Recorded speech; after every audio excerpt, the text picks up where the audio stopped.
And welcome back to the Big Red with B. Schneid show. We're breaking down the Huskers. Fall camp started on Monday. I'm joined by Ben Beecham, an intern at the Omaha World Herald, a coworker of mine, one of the editors at the Daily Nebraskan. So, Ben, how's your Wednesday been? It's been pretty good. Excited to be on Big Red with B. Schneid, world famous podcast. Well, thank you for coming on. You and I both were at the media availability on Monday.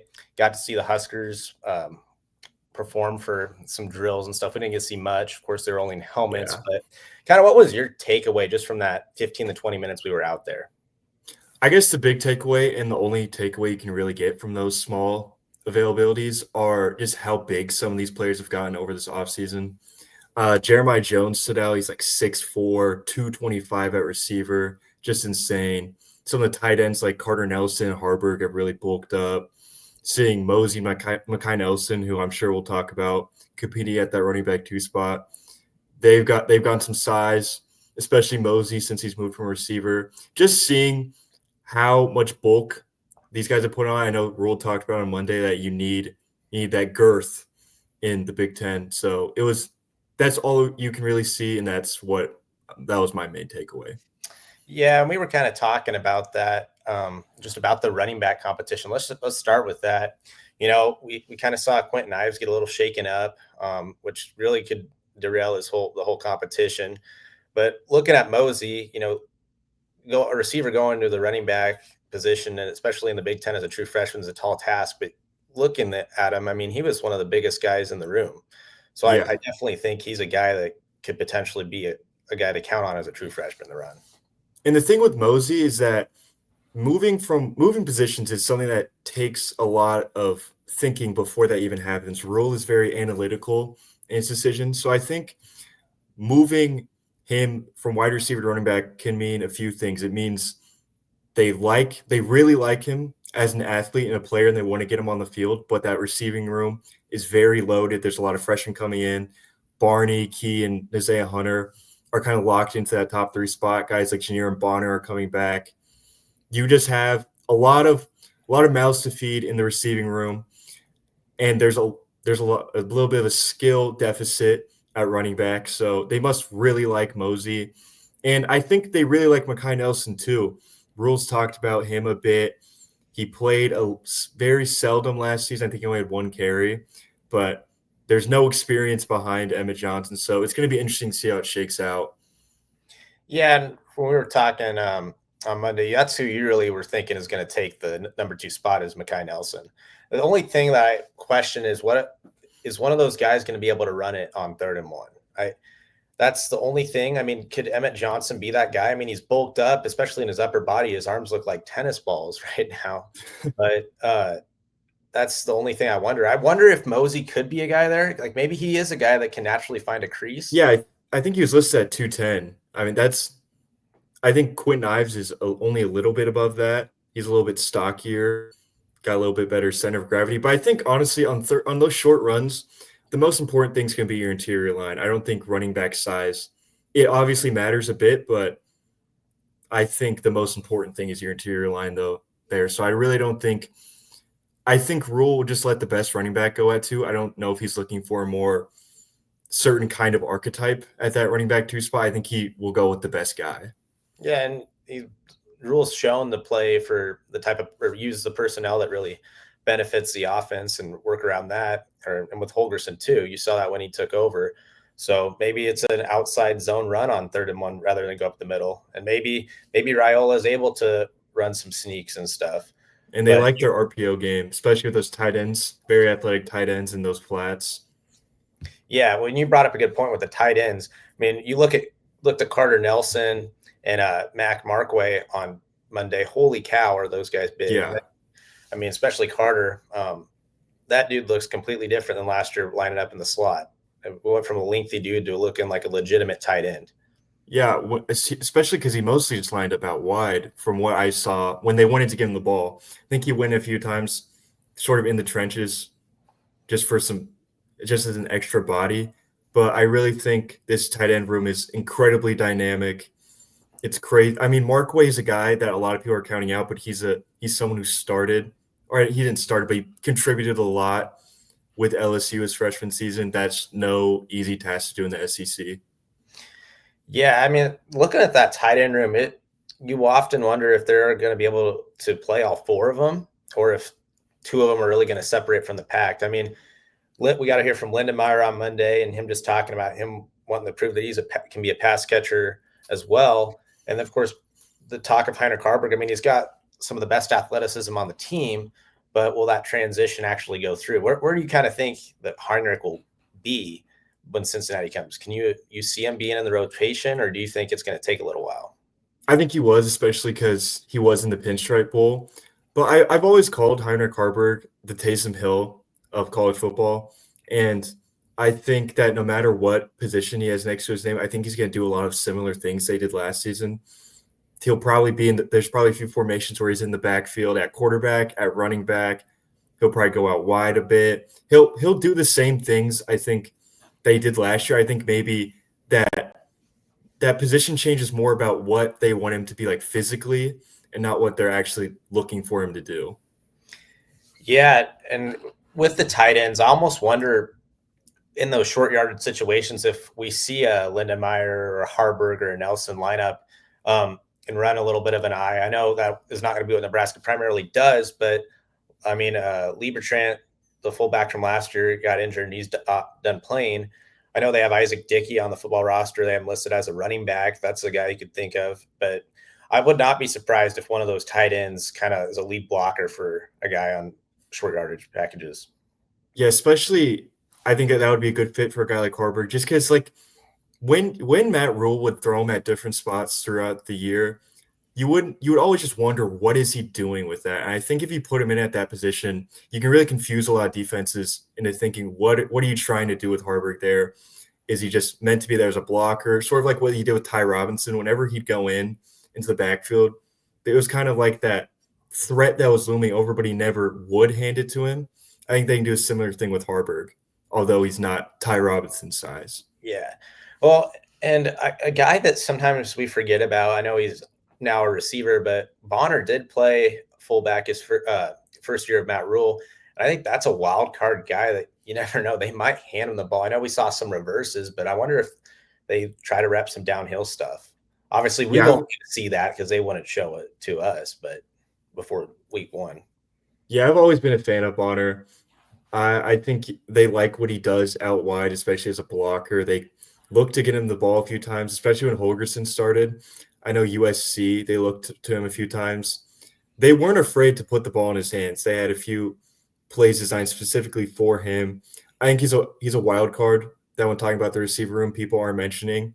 I think when people mention dark horses out of the receiver room, they're talking about like Quinn Clark and Cortez Mills. But I think Bonner with the guy who has the size and experience, you can't really count him out. Yeah, and speaking of that receiving room, we heard that Demetrius Bell is still out, and I'd assume that's still just him recovering from, I believe it is torn ACL or MCL, whatever it was in the 2024 spring. But for a guy like that, I mean, some people were thinking this is going to be a guy that's going to be in the top six, and now he ain't even practicing. So, you mentioned Quinn Clark, Bonner. Keelan Smith's a guy I think that people should watch. I mean, Yeah. played in a couple games last year in mop-up duty. Um, I think that he has a high ceiling because, I mean, Nebraska's going to need someone other than just their top three with Barney, Hunter, and Key. And who's that going to be is the question. I mean, it could be Mills. Yeah, Mills is very talented. I think the thing that you have to remember with the receiving room is that Rule's not afraid to have guys have sort of niche roles. I know, like just like I mentioned, Bonner, he's more of a guy who's there to block out wide on those outside plays. I think a guy like Jones could be just with his immense size could be a sort of factor. Just get him on the field for an athlete like that. Quinn Clark, people always mention him as sort of like this player that's going to emerge. It's sort of been like he's always a year away. He's kind of like I have to see it to believe it. He's very athletic. He has the skills, but I need to see him actually produce.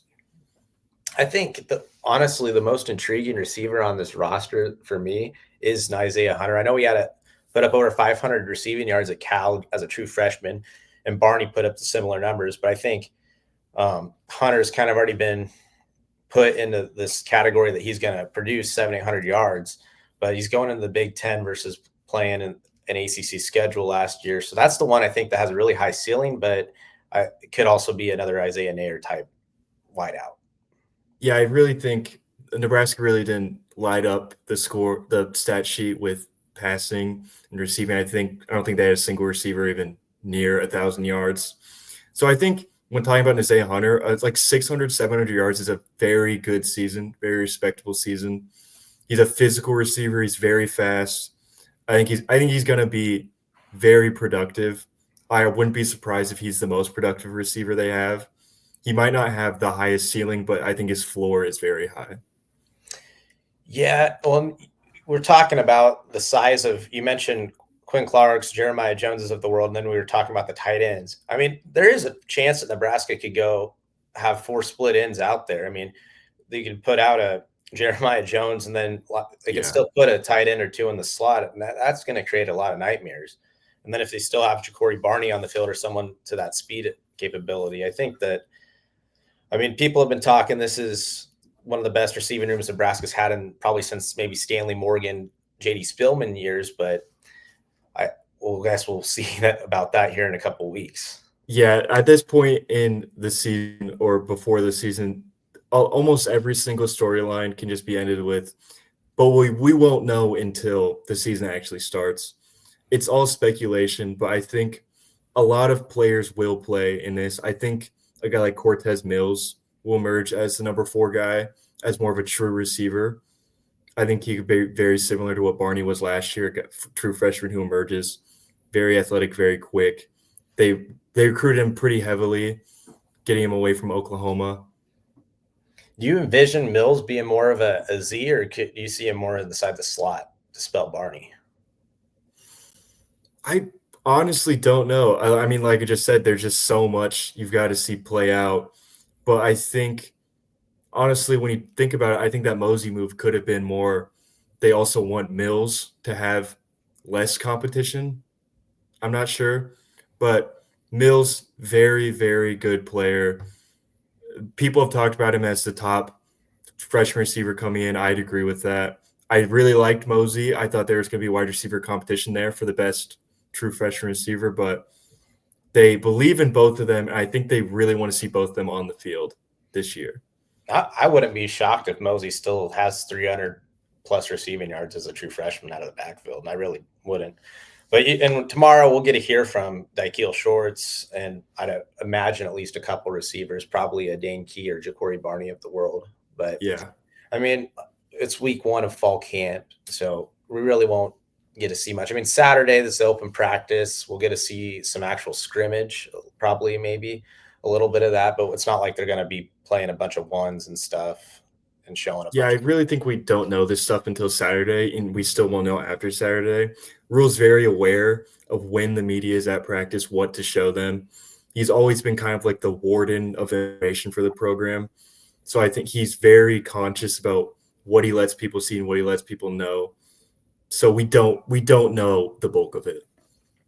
Yeah, well, so towards the end of the open period that we looked at the offensive line a little bit, and I didn't see it at first, but then I saw some videos that some other media took, and they had the people were talking about the first rep, and Pritchett wasn't in there. There was Gatula. Now, is that I assume that's probably just because he is a returning starter, so you throw him in there. But Rhule was praising Teddy Prohaska at tackle. I mean, I think Nebraska has 4 to 5 tackles that can play right now. Yeah, they got a lot of guys. I think the Gatula in the ones thing is more just like Gatula played at left tackle last year and he's returning. Pritchett is moving over from the right side. I'm not sure how much of a learning curve there is over there, but it is a different position. Also, Rhule is very good about giving guys. He rewards production. He rewards actually doing it on the field. I think there will be a battle, but I think that Pritchett will inevitably win it. I wouldn't be surprised if Gatula has a place on the line, though. I think you are right. There is just so many tackles that could play. Rhule said at Big Ten Media Days that if there was a game today that Tyler Knack would be the starter. He praised Prohaska a lot. I'm still not sure. I think he's more praising him as a leader, which is still very important, but I'm not sure if he'll actually be at that right tackle position, but I think he's 6'10", he's played before, but that many knee injuries is very hard to recover from. Yeah, I'm kind of with you. I know he was praising his vertical and everything for his size, but come up three knee injuries in 4 years or whatever it's been. I mean, he's going to kind of have to show myself on the field, and I think everybody else that he's full go. But I mean, even if you can get 10 snaps from a Prohaska and whoever's the backup left tackle to spell those guys, I mean, that would be huge for Nebraska. I mean, I anticipate them running probably an extra 10 plays. I don't think they'll be as slow paced as they were last year. So, I mean, in the depth, I mean, you look at the guard position. I mean, I'd say that the interior three. I mean, you got Evans and then Spindler and Latovsky as your guards. That's set in stone right now. I mean, I Yeah, don't think anybody's going to deny that. Spindler definitely was probably a hefty price tag to get him in. They really wanted him. Evans has been a leader. You want that kind of chemistry at center position, and he brought Latovsky to Big Time Media Days, which means he's gonna be a starter. So yeah, the interior line's pretty locked in, and barring any injuries, I think they're going to be the best part of this line. They're going to be the core of the line. I think even if Gatula or Pritchett rolls out there week one at left tackle, we could see some shifting around. He isn't opposed to that. Yeah. So No, I, oh, go I ahead. Sorry. really think that there's I really think that there's a lot of talent on this team. There's a lot of depth on this team. And I think it's going to take I don't really think there will be set lineups until maybe that Michigan game. I think those first three games will be real sort of tooling around. I think we'll probably see all the running backs play. We'll see a lot of receivers play, see a lot of offensive linemen play. We'll just see everyone play. We'll see everybody in those first 3 weeks. Yeah, we didn't even mention Turner Corcoran. I mean, I don't expect him to probably be healthy till maybe even September. But yeah, I mean, you just think about Nebraska's offensive line. They got these two transfers. They have some high recruited guys such as Sam Sledge, Grant Bricks in the program, and I mean, then you factor in your returning starters. I think this is the deepest offensive line room that Nebraska's had in maybe 10 years. I mean, then again, though, that's off-season talk that Nebraska gets a lot. This is the yeah. deepest receiver room. So we'll see. But I think that the offensive line could potentially not only be one of the main strengths on offense, it could be one of the main strengths on the team. Yeah, if those tackles if Pritchett pans out as the tackle he's being lauded as, and they find a solid, reliable starter on their right side, this is one of the better units in the Big Ten, which has some of the best units in the country. And I think that offensive line really hasn't been a strength. I think at best it's sort of been neutral. I think if they can make it a true strength, give Raiola that reliable pocket. He's been a little panicky, especially towards the end of last season when he's got that pressure. He's fumbled it a few times in the pocket in big moments. So I think getting that very integral protection, especially on the ends, could be something that gets Nebraska over that hump. Yeah, we haven't had to talk about the quarterbacks. We already know it's going to be Dylan. I mean, you could talk about the number 2 guy, but I mean, You don't think about the number 2 guy until they have to go yeah, out there. yeah, exactly. But so kind of tell me, you saw some stuff with the defensive line, new coach Terry Braden. So what was your kind of takeaway from looking at him and the drills they were doing? The main takeaway is when Braden, I think it was David Hopkins' rep. The second he started, he stopped and made him restart it. I think he called him soft. And the thing that he said after, he said, you have to be violent. And I think that's really the core mantra of what this defensive line will be. I think they'll be athletic. They'll be violent. They'll attack. I think they're going to blitz a lot more this year, especially with those front guys. There's a lot of depth. I think Van Poppel and Lenthart are the two you can really pencil in to be starters. I think Williams Noweri, Lenthart called him a freak on Monday, and we've known that, especially with his size, but it's nice to hear that from the players. I think just like at defensive line, like a lot of other positions on the team, there's so much depth. There's going to be a lot of guys that play. Elijah Judy will be in there a lot. I think Lenthart threw in Dylan Parrott's name, and I think he played a little bit during the Pinstripe Bowl. There's just so many guys. Yeah, I think Dylan, you mentioned Dylan Parrott. That's a guy I think that people should kind of just watch. He might not be playing 30 snaps a game, but if he can give Nebraska 12 snaps, just they're solid. I mean, that would be huge for the Huskers. But you brought up Winery. I mean, first Lenhart didn't mention it, and then someone asked. I can't remember who did, but someone asked him about him, and then he just said he was a freak and that they're going to need him. I mean, Nebraska Yeah. paid him a bunch, whether he's ready or not. I just think it's a matter of. I mean, we saw him. I mean, dude is humongous. He's probably the most physically imposing player on the team, maybe outside of Teddy Prohaska. He's uber athletic. He's a 5-star for a reason. It obviously just didn't work at Missouri. They only played him in 4 games, which is great because he's used up his red shirt. He has 4 years to play. Even if this year isn't the year where he is just like a beast on that line, he has a lot of time to develop, and he has the physical tools. Maybe needs to refine a little bit more of his pass rushing skill, but I think he will be a contributor. Maybe not a 5-star kind of guy, but I think he will be a very reliable rotation guy. Yeah, if they can just get a pass rush for him. You mentioned, the Judys of the world, Van Poppels, and then you got Lenhart, Keona Davis, and then Winery. I mean, Oh yeah, if you can get that's 5 right there. I mean, and you anticipate them kind of having at least 3 of them on the field at a time with Desan McCullough or Willis McGahee off one of the edges. So there is guys, but if one of them goes down, I mean, we already heard that Malcolm Simpson's out indefinitely because he just had surgery, the true freshman that had a potential to maybe play a role. So I mean, I know Matt Rule always says he's going to have a good defensive line, and his first year, people were kind of iffy about it, and Nebraska's defensive line was pretty solid, but still, we'll know by Michigan, I think. Second yeah. half. I think Keona Davis. I completely forgot about him. Lenhart. He was the player. Keona Davis was the player that Lenhart praised the most yesterday. He's a guy that this coaching staff obviously loves. They worked hard to get him out of the portal and bring him back. And I know I want to go back to what you mentioned with like Judy and Keona Davis. Those are kind of the guys that make your defensive line go around. It's not the top end pass rusher. It's the guys that are really going to give you reliable snaps in the middle and sort of just fill the gaps. Those are guys you need on a football team, and I think they have a lot of them. I just think someone's going to have to rise above and be the game breaker like Ty Robinson was. If you had to pick a guy, who would you think that could be the Ty Robinson? You think Bam Pop or? That's a good question. I think they love Van Poppel. I think he's more of a guy that's kind of fill the gaps. I don't know if he's explosive enough to be that guy. Ty Robinson had the size and the explosiveness in the middle of the field. I think it might be Williams Nwaneri, just because he has the size to be on the interior. He has the athleticism to be on the outside. I think that maybe you have to move back to the linebacker core to get that elite pass rusher. Well, if we're talking, then Williams Nwaneri has 7 or 8 sacks at the end of the year. I think that's a big success for Nebraska. Yeah, that's huge, especially because he's a freshman now. I think even if he has like 4.5, 5, and it's just a very reliable pass rusher.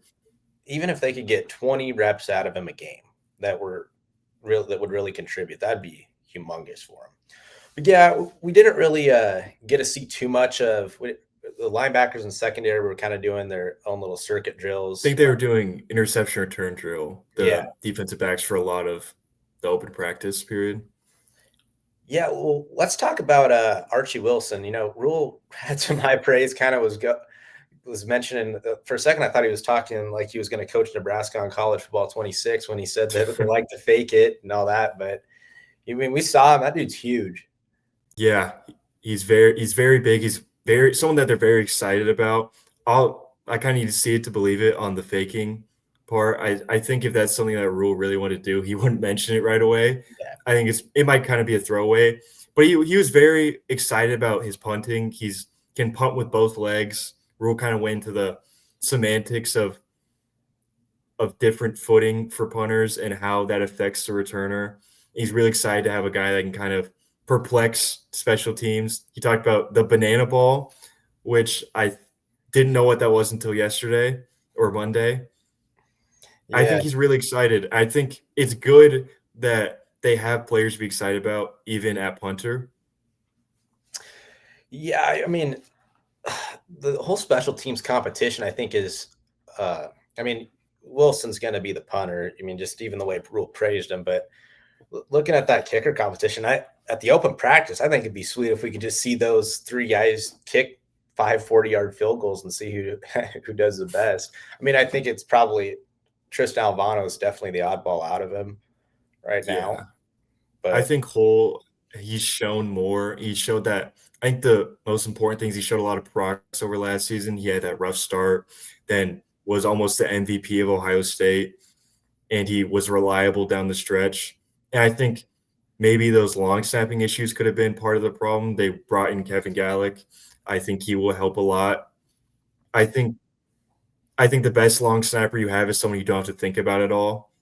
So I think yeah, special be much improved, obviously. yeah, we never heard about who Marco Ortiz was until he got an undrafted free agent deal or whatever when he was long snapping.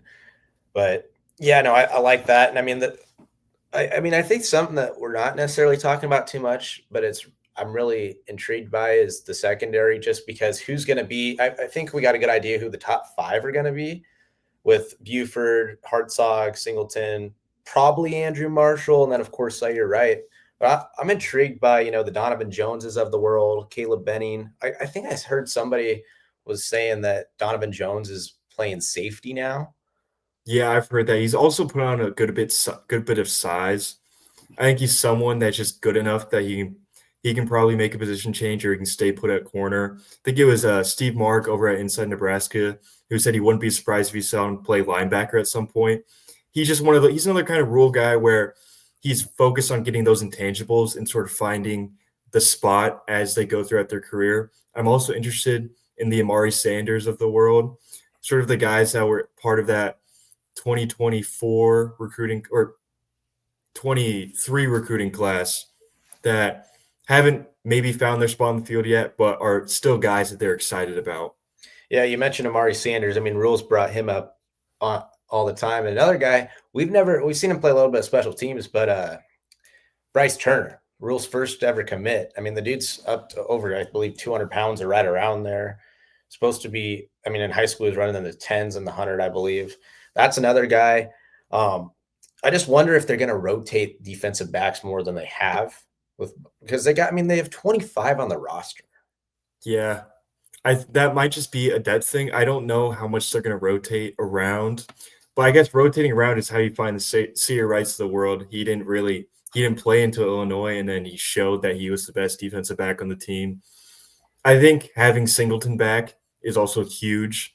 He was very reliable back there, and he has that presence that will help them a lot. I mean, defensive back, just like every other position, we're not going to know until it actually happens. I mean, you could see Jeremiah Charles be there. They had enough confidence in him to put him out there against UCLA, even though he kind of got showed up. I wouldn't be surprised they give him another chance. Yeah, I mean, it sounds like Hartzog is going to be their primary nickel back. So I'd anticipate five on the field a lot still. But I'm just that's it's going to be so exciting to see what Nebraska lines up just week one against Cincinnati. I mean, are they going to? I mean, maybe they will go 4 D linemen. I know they're thin there, but I wouldn't be surprised to have some looks where they have 4 D linemen in a 3-point stance. I think Cincinnati, we're going to see a good bit, but I think it's really Akron, Houston Christian that he's going to tool around with a lot of things. I think you got to really put out the most reliable stuff against Cincinnati and then kind of mess around with some fun formations or fun lineups in those second and third games to then go into Michigan, sort of know the most you can about your team. Yeah, we never talked about the linebacking core, but I think we got a pretty good idea. They're so deep. I mean, the inside guys, that Javen Wright, Marquise Watson Trent, and Vincent Shavers are going to be the main guys. We saw Dawson Merritt working with the insides. I know it was kind of he could potentially play the jack position too. They were talking, but we saw him there, and then Christian Jones. Probably. Oh, uh, gosh, why can't I think of it? Jacob Bauer too is another guy. Yeah. I mean, I think that linebacking core is the strength of the defense right now. Yeah, I think every level of the defense has its questions and it has a lot of depth. I think we can say the same things about a lot of them. I think maybe that inside linebacking core is maybe the most reliable set on the defense. Javen Wright played a lot of college football. He was supposed to speak yesterday, and I don't think he did. Marquise Watson Trent has put up over 100 tackles multiple times. Very reliable kind of guy that you want. He's shown the production. Yeah. So I guess what are you wanting to get out of Holgerson and Shorts tomorrow? If there's some things that you were really thinking about. I guess maybe just trying to find out where some of these freshman receivers are fitting in or some of the depth pieces. I think a guy like Jeremiah Jones and Cortez Mills, maybe just how they're fitting into this receiving room. I think Holgerson, maybe asking him about how much is he going to pass really, or what's the offense going to look like? Maybe he really does go back to the air raid. I doubt he goes back to that specifically, but he's a guy who loves to pass the ball. He has Dylan Raiola. He has talented receivers and tight ends. I guess just maybe, or maybe just what he's been doing during his first full off season. There's a lot that we need to pick their brains about. Well, and Dana's going to tell us more than any other coach. I mean, he gets up there and Yeah. he don't care. He'll say what he thinks. So I agree. You brought up the number of passing. I would not be surprised with a unproven running back room if nobody really steps up behind Emmett Johnson if Nebraska does throw it 40 times in a couple games this year at all. And Holgerson really liked Emmett Johnson's receiver. A lot of it, almost half of his yards in most of those games with Holgerson were getting short passes and just letting him go. Had a lot of rack yards against Wisconsin, USC. Very, very reliable receiver, maybe the most on the team. And maybe that's another reason why you see Mosey make the switch, because you want those receivers to have that pass catching ability. I think we're going to see some split back with some of these guys. If like a Nelson or a Mosey in the backfield with Johnson to pass out of there and run just some flats and stuff, especially maybe that's Nebraska's idea for some short yardage. And you mentioned Harburg in the backfield too. I think that split backfield with one each beside Raiola is a very big possibility. But I don't know. And Raiola has also talked about how he's excited to maybe run the ball a little bit more. I think he's probably in better shape than he was last year. And I think he's shown that he can run when he needs to. And I think they will run a lot of those option plays, those RPO plays on those third and shorts. Yeah, I mean, I think we touched on. I think we're both in agreement that the biggest things that really are intriguing right now are just the tight end depth, how athletic and the high potential it has, and then of course the running back competition. And then there's some unknowns of the D line, and we still don't know at the tackle position. But I mean, this team, I mean, it has a high ceiling, but it also has a Nebraska floor. Yeah, I think the main storyline is just what Rule is going to lean on more. Is it going to be the reliable returners, those Lenharts, Van Poppels, the Gatulas of the world, or is it going to be the high upside transfers like the Pritchett's, the Williams Nwaris of the world? And what is he really hang his hat on, especially week one? And who is he going to look towards? I think that could sort of answer a lot of people's questions about the position battles. Yeah. Well, Ben, you got any last remarks for today's episode? I think really just looking forward towards Saturday, because I think that's when we're going to get the full practice. Rule's not going to be able to hide as much as he wants to. Almost, I think we're going to, with a much larger sample size than we usually get. Usually we get 10 to 15 minutes that are curated. I think getting that full practice will answer a lot of people's questions about some players' abilities, maybe not where they fit on the team. But I think we're just going to learn what these guys can do. Yeah, no, for sure. Be sure to follow Ben on Twitter. He's got it linked right there. We'll be publishing quite a bit, him and I. So, yes, thank you all for listening, and we'll be back next week. Thank you for having me.